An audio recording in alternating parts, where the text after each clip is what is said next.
வணக்கம். பிரவீன்குமார், கணியன் ஜோதிட ஆராய்ச்சி மற்றும் டாரட் பிரசனம். என்னுடைய முதல் பதிவு என்னுடைய குருநாதர் அனைவருக்கும் நன்றி தெரிவிச்சுக்கிறேன். என்னுடைய டாரட் குருநாதர் ஐயா கார்த்திகேயன் ஐயா அவர்களுக்கு நன்றி தெரிவிச்சுக்கிறேன். என்னுடைய குருநாதர் ஐயா பாபு ஐயா அவர்களுக்கு நன்றி தெரிவிச்சுக்கிறேன். குருவே சரணம். என்னை போன்ற ஜோதிடர்கள், டாரட் ரீடர்கள் அனைவர்களுக்கும் நன்றியும் வணக்கத்தையும் தெரிவித்து இந்த காணொலியில் நான் பேசுகிறேன். டாரட் பிரசனம் நிறைய பேர் என்கிட்ட கேட்கறது, தெரிந்த நபர்கள் அயல்நாட்டில் உள்ளவங்களுக்கு டாரட் பிரசனம் பற்றி நிறைய தெரியும். நம்ம தமிழக பகுதியில் இப்போதான் பெருமளவில் நிறைய பேருக்கு தெரிய வருது. சோழி பிரசனம் கேள்விப்பட்டிருக்கேன், வெத்தலை பிரசனம் கேள்விப்பட்டிருக்கேன். இது மாதிரி நிறைய பிரசன முறைகள் இருக்குது. இது என்ன சார் டாரட் பிரசனம், அது என்ன டாரட் ஆரோட பிரசனம் அப்படின்னு சொல்லி நிறைய பேர் கேள்வி கேட்குறாங்க.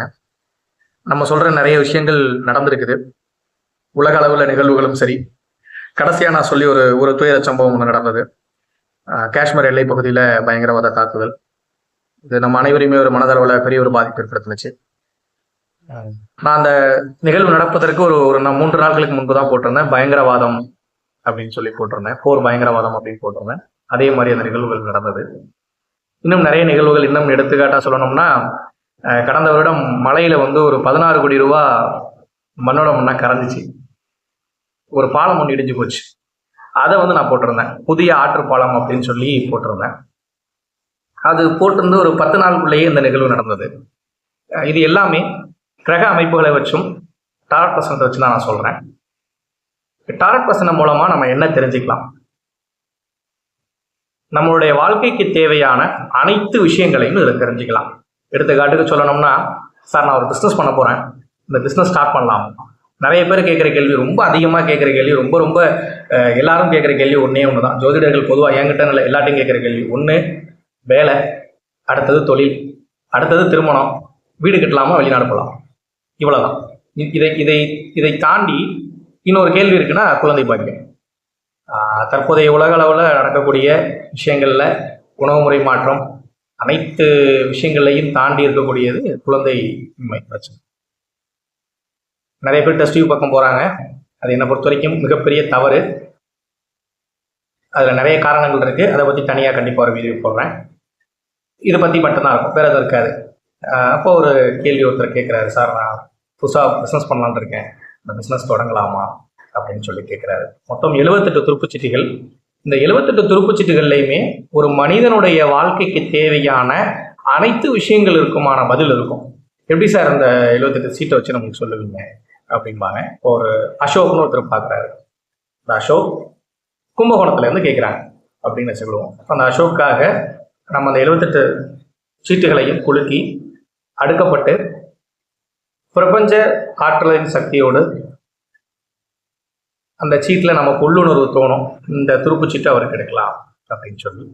அப்போ ஒரு துருப்புச்சீட்டு ஒன்று வருது அப்படின்னு வச்சுக்கோங்க. இந்த சீட்டு வருது. இது ஒரு சேவகனுடைய நாணயம்.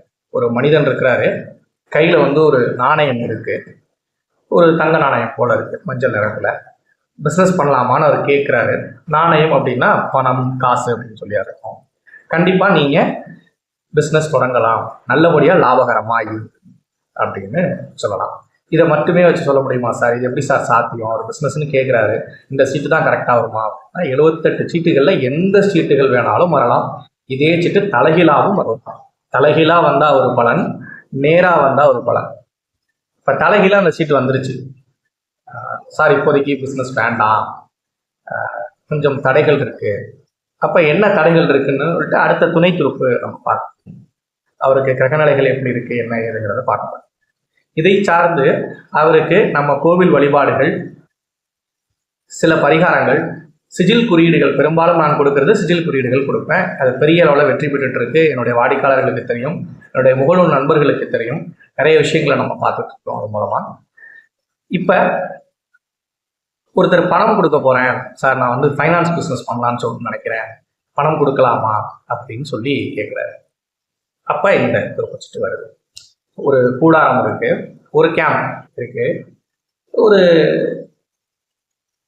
ஒரு மனிதன் ஃபுல்லாக போட்டிருக்கிறான், வித்தியாசமான உடை. என்ன பண்ணுறான், வாள்களை அங்கிருந்து எடுத்துக்கிட்டு போகிறான். எடுத்துக்கிட்டு போகிறது எப்படி இருக்குன்னா, தெரியாதனமாக எடுத்துகிட்டு ஓடுற மாதிரி. ஐயா நீங்கள் பணம் கொடுப்பீங்க, பணம் கொடுத்தா அவர் உங்களுக்கு கொடுக்காம ஒரு எஸ்கேப் ஆகி ஓடி போயிடுவார் அப்படின்னு நம்ம சொல்லலாம். முன்னெச்சரிக்கை, இது வந்து முன்னெச்சரிக்கை, நல்லா விளங்கிக்கிடுங்க. இது வந்து சின்ன பிள்ளைத்தனமா இருக்கு கொள்ளுது அப்படிலாம் நிறைய கேள்விகள்லாம் நான் காதில் வாங்கிட்டு இருக்கேன்.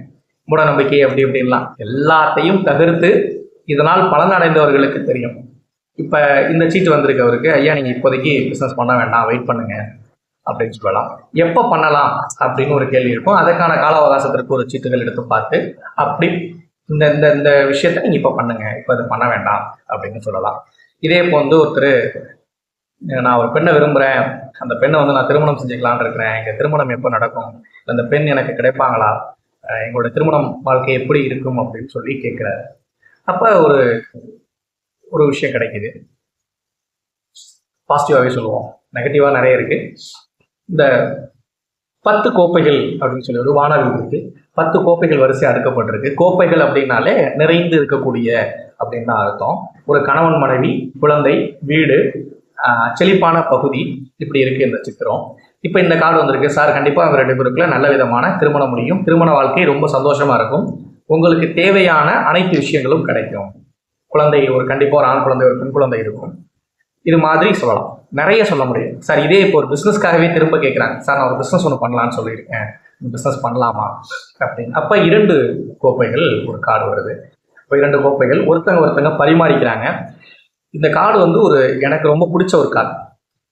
இது வந்து திருமண நிகழ்வுக்காக வந்தாலும் சரி, இல்லை பிஸ்னஸ் ரீதியாக வந்தாலும் சரி, எந்த விஷயத்துக்கு வந்தாலும் சரி, இந்த கார்டு வந்து ஒரு மிகப்பெரிய பாசிட்டிவான கார்டு அப்படின்னு நான் சொல்லுவேன்.